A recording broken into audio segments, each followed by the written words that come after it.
Peace and love, you beautiful wonders of a spiritual level of being. Nathan here from a spiritual level of being, and you have a spiritual level of being. And today we're going to be discussing King Herod the Great. Now, most people are familiar with King Herod with the story in Matthew, where he attempts to kill baby Jesus by ordering the death of the infants aged 2 and younger, all the male infants, in an attempt to kill the Messiah out of fear that this Messiah would take the kingdom from him. Now, this account is not actually mentioned historically, so it's most likely that this was a tale that was fabricated, or in order to be replicating the story of Moses' birth story and the Pharaoh ordering the deaths of the male infants, symbolically representing Israel's new exodus or new beginning. Now, a lot of what we know about King Herod comes from Josephus' writings, who does not mention that King Herod ordered the execution of infants. Now, if this account in the Bible was true, it would more than likely be mentioned, as baby killing was a tremendous crime. Now, some people argue that Bethlehem had a small population of, say, 1,000 people, this meaning that only 20 to 50 infants were killed, or maybe 100. So meaning that this was too small of an account to be mentioned in history. Now, I highly disagree with this, as baby killing was a huge crime. It was seen as low, evil, so it would have been mentioned. Now, Josephus mentions that King Herod ordered the execution of his wife Mariamne and then preserved her body in honey for 7 years, to which he would have perverted acts with it, intercourse with it for 7 years. He also mentions that King Herod ordered the execution of 3 of his sons. So it would be odd for him not to mention this account that is recorded in Matthew. So it's more than likely that this account is symbolic for a retelling of the Moses story, meaning that Israel itself is going through a new exodus, a new beginning. Now, King Herod was born in Edom in 72 BC. He comes from an Arab ancestry, which converted to Judaism sometime around the 2nd century BC. Now, King Herod was the second son of Antipater, who was also a supporter of Julius Caesar and a descendant of the Edomites, which converted to Judaism. Now, due to this, Herod would rise through the ranks because of his family's loyalty to Rome. Now, in 47 BC, Herod was appointed provisional governor of the Galilee, to which he was successful in gathering taxes for the Roman Senate and also cleansing the area of bandits. Now, he did all this at the age of 25 to 28, and in Greek sources, the age of 15. Now, during this time, Herod proving himself to be a capable commander and general for Rome, he also made friends with the governor of Syria, the cousin of Julius Caesar, Sextus Caesar, to which Sextus would then promote Herod as general of Coele and Samaria. Now, in 41 BC, Mark Antony would appoint both Herod and his brother Phasael as tetrarchs to support Hyrcanus II, who was a high priest of Jerusalem and now its king.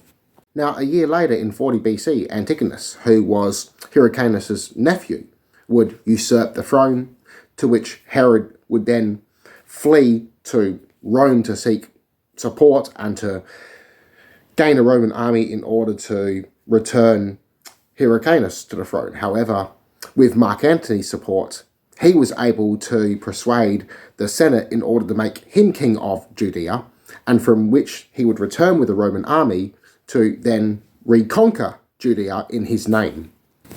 Now, Antigonus would usurp the throne with the help of the Parthians, so due to this it would be tough fighting. However, in, say, 40 BC to 39 BC, the battle took place, to which the Roman Senate would agree to back up Herod, now King Herod, to reconquer this city in his name.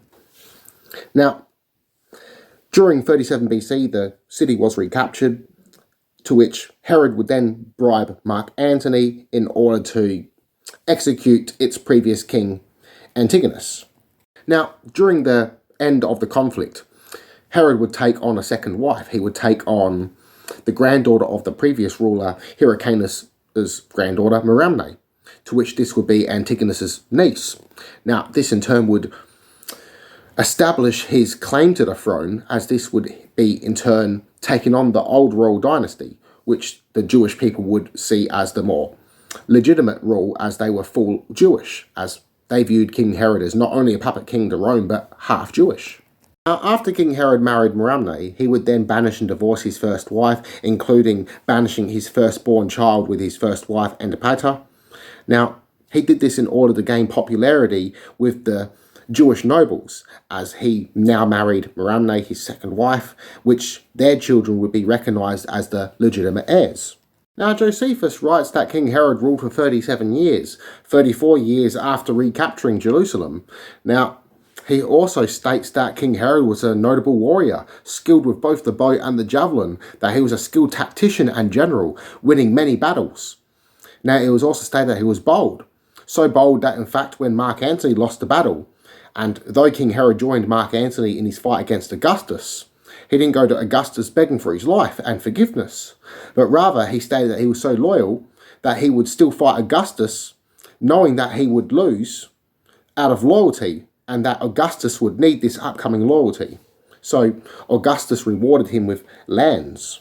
Now, King Herod was brutal, as he ordered the execution of his wife Merimne out of fear that she was plotting against him, and then preserved her body in 7 years because of her beauty so he could have intercourse with it.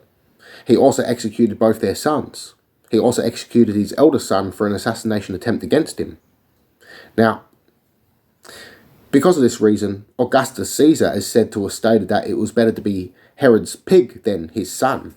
Now, even though King Herod was brutal and was viewed as a tyrant by his own people, he was also an efficient leader, an efficient military commander. He stopped many rebellions and chased out the bandits out of his local area. He also personally helped the poor and sick when there was a severe famine in his countryside. He would personally set up various programs in order to hand out food to the needy, sick and poor. Now, it was said that King Herod was so rich that when he melted down his own personal gold and converted it into coins, it increased the economic trade value in his kingdom and its economic currency. Now, after receiving lands from Augustus, he was inspired by Augustus's buildings, so in turn, he would take out several building projects in order to prove his loyalty to Rome, but not only to prove his loyalty to Rome, but to establish more power over the Jewish people. Now, it was said that he oversaw the construction of a large artificial harbour that extended out into the open water at Caesarea. Now, he also built several palaces and fortresses out in the desert just in case he was ever driven out into hiding in the desert. Now, he was also well known for the rebuilding of the Second Temple, increasing its dome size and increasing the size of its walls and surrounding it with walls and gates. Now, it was said that King Herod's final years were so great full of suffering from sickness and disease that he attempted to take his own life by stabbing himself, though this plan was stopped by his cousin. Now, he eventually died in 4 BC in Jericho, but he was said to have been so worried about his death. Josephus writes that apparently King Herod ordered that many well-known officials and well-known men, well-established men, be invited to Jericho and at the moment of his death be executed. So that way a large mourning presence would take place during the moments of his death, though these orders were not taken out by his brother-in-law and his sister. So thanks for watching this video. Thanks for joining me on this discussion. I hope you have a lovely day, a lovely night. Connect to One Minor Soul. Namaste.